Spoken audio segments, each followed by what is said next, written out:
السلام علیکم گائز، امید ہے کہ آپ سب لوگ ٹھیک ہوں گے اور میں بھی بالکل ٹھیک ہوں۔ تو آج ایک اچھے ناشتے کے ساتھ دن کا آغاز ہوتا ہے۔ تو بھئی صبح تو فجر کے ٹائم ہی ہو جاتی ہے، لیکن بعد میں جب بھی ناشتہ کرنا ہوتا ہے تو آج میں نے بیسن کی روٹی بنائی تھی، ساتھ لسی تھی، نمکین، اور وہ اتنا مزے کا ناشتہ تھا۔ لیکن روٹیاں 2 ہی بنائی تھی اور وہ پھر جلدی ختم ہو گئی تھی اور پھر بڑی بھوک لگی ہوئی تھی اور بھی کھانے کو دل کے چاہ رہا تھا، لیکن پھر میں نے کہا کہ چلے پھر کس دن بناؤں گی۔ تو اس کے ساتھ پھر میں نے بعد میں میں نے ہانڈی اوپر رکھ دی تھی۔ اچھا جی، جب تم غم میں اور پریشانی میں ہوتے ہو، جب تم اللہ سے دعائیں کر کے آنسو بہاتی ہو، جب تمہیں لگ رہا ہوتا ہے کہ سب ختم ہو گیا، جب تمہیں لگ رہا ہوتا ہے کہ تمہاری دعاؤں کو سنا نہیں گیا، جب تمہیں لگ رہا ہوتا ہے کہ اب نہیں آئے گا، تب اللہ تعالیٰ تمہیں دیکھ رہے ہوتے ہیں، تمہاری دعاؤں کو سن رہے ہوتے ہیں۔ وہ مسکراتے ہوں گے تمہیں دعا مانگتا دیکھ کے کہ میری بندی مجھے کتنے پیار سے بلا رہی ہے، کتنی محبت سے دعائیں مانگ رہی ہے۔ اگر تمہیں پتہ لگ جائے نا کہ تو اللہ تعالیٰ نے تمہارے لیے کیا اجر رکھا ہے، تو تمہیں کس چیز کا غم نہیں ہوگا۔ تمہیں آزمائش چھوٹی لگنے لگے گی اور اللہ کی محبت غالب آ جائے گی، مگر ہر چیز کا ایک وقت اللہ تعالیٰ نے مقرر کر دیا ہے۔ تو جی یہاں پہ میرے پارسل آ گیا تھا، تو میں نے کہا کہ چلے میں آپ کو پہلے پارسل بتا دوں گی، اس کے بعد پھر میں اب اپنی مکمل بات کروں گی۔ تو میں نے پارسل منگوایا تھا، تو یہ پہلے بھی میں نے یوز کیا ہوا تھا، تو اس کا رزلٹ بڑا اچھا تھا۔ یہ چہرے میں چھائیاں وغیرہ اور داغ دھبے اور اس طرح پہ اگر کوئی ایک جگہ سے دوسری جگہ پہ جو نشان پڑے ہوتے ہیں اور وہ اگر نظر آتے ہوں اسکن کے اوپر، تو یہ لگانے سے وہ بھی کلیئر ہو جاتے ہیں۔ تو مجھے تو اس کا رزلٹ بڑا اچھا لگا تھا، یہ میں پہلے بھی یوز کی ہوئی ہے، تو پھر میں نے اس لیے منگوائی تھی، کیونکہ یہ جب تک میں اپنے اوپر نہ اپلائی کروں تو تب تک میں بتاتی نہیں ہوں۔ تو ساتھ والا پارسل تھا جو میں نے اپنا آرڈر کیا تھا، وہ تھا شیمپو کا۔ اور پہلے جو میں شیمپو یوز کرتی تھی اس سے تو یہ تھا کہ میرا ہیئر فال کم نہیں ہوتا تھا، ڈینڈرف کے لیے میں بس شیمپو یوز کر رہی ہوتی تھی، تو لیکن آہستہ آہستہ میرا ہیئر فال بہت زیادہ بڑھنے لگا، تو پھر میں نے یہ والا شیمپو میں نے ٹرائی کیا۔ یہ بھی میں نے پہلے یوز کیا تھا، ایک بار میں پہلے یوز کر چکی ہوں، پھر میں نے مجھے رزلٹ اچھا لگا تو میں نے یہ منگوایا۔ تو جی پھر میں اپنی بات مقرر کرتی ہوں۔ ہاں، میں کہہ رہی تھی کہ مگر ہر چیز کا ایک وقت اللہ تعالیٰ نے مقرر کر دیا ہے، تو تم بھی دعا کرو اور بہترین وقت کا انتظار کرو اور نصیب سے نہیں گھبراؤ، وہ تو اللہ کے ہاتھ میں ہے جو تم سے بے انتہا محبت کرتا ہے۔ تو جب ہم اللہ کے اوپر بھروسہ کرتے ہیں، اللہ کے اوپر یقین رکھتے ہیں، تو یقین کریں کہ ہماری دعائیں وہ رب سنتا ہے۔ اس پر یقین رکھنے والے پھر کبھی مایوس نہیں ہوا کرتے، اس پر یقین رکھنے والوں کے لیے پھر موعظے ہوا کرتے ہیں، صبر کرتے ہیں، جو پھر ان کی اس چاہ سے بھی بہترین نوازا کرتا ہے کہ رب سے محبت کرنے والوں کے دل رب پہلے سے بھی مضبوطی سے جوڑ دیا کرتے ہیں۔ تو یہی چیزیں ہوتی ہیں جو ہمیں سمجھ میں نہیں آتی۔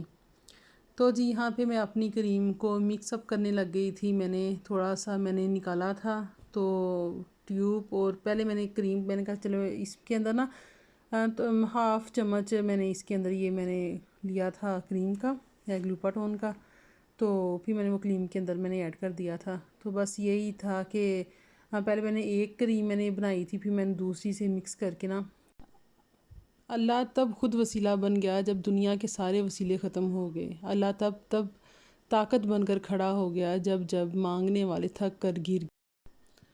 اس نے تب انصاف بھیجا جب ترازو کے پلڑے نا انصافی کی طرف جھکنے لگے۔ تو پھر کیوں سوچتے ہو کہ اس کی مدد نہیں آئے گی؟ کیوں سوچتے ہو کہ تمہاری مرادیں لوٹ کر نہیں آئیں گی؟ اللہ نے وعدہ کیا ہے رحم کا، تو اس کی مدد ضرور آئے گی۔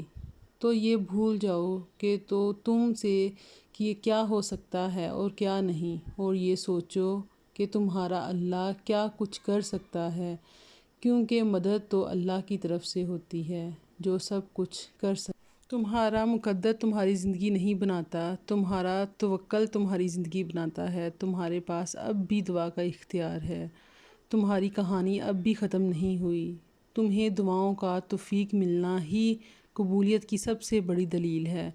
تمہارا صبر گواہ ہے کہ تمہارے لیے کن فیکون لکھا جا چکا ہے، اور تمہارے صبر کا صلہ اب تمہیں مل کر رہے گا۔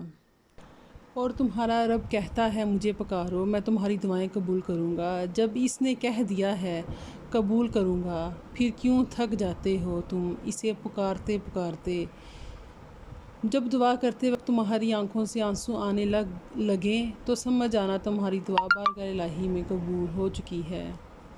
پھر گھبرایا نہ کرو، اور تمہاری دعائیں ہی تمہارا مقدر ہے، اور تمہارے خیالات اس مقدر کی حقیقت ہیں۔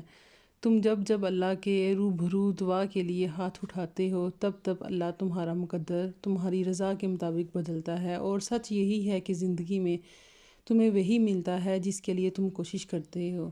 تو جی یہاں پہ میں نے اپنی کریم کو میں نے مکس کر لیا تھا، تو پھر میں نے کہا کہ چلے میں اب اپنے ہاتھوں پہ آپ کو لکھا کے دکھا دیتی ہوں، تو آپ دیکھ لیں خود اس کا رزلٹ کتنی شائن کر رہی ہے، اسے سکن کے اوپر لگانے سے کتنا سکن کے اوپر گلو نظر آ رہی ہے، اور دوسرا ہاتھ آپ چیک کر لیں۔